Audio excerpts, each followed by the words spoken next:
আল্লাহকে জিজ্ঞেস করে, আল্লাহ আপনার বান্দার রমজানের এই নেকিটা 70 লিখতাম নি।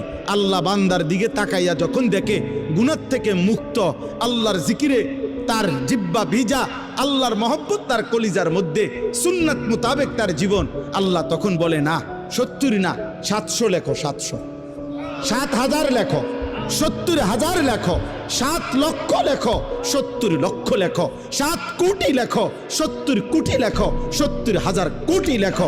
এক সেজদা, এক সেজদা, একবার সুবহানাল্লাহ বললে আল্লাহ বলে লেখো 70,000 কোটি সুবহানাল্লাহ লেখো। কোন বেলায় আল্লাহ মহব্বতের জোশে, আল্লাহ তার মায়ায় আল্লাহ বলে, ফেরেশতা তুমি লিখো না, আকতুবু, আমি আল্লাহ নিজেই লিখবো। এই নেকি তুমি দিয়া পারতা না, আমি দেবো আমার বান্দার নেকি।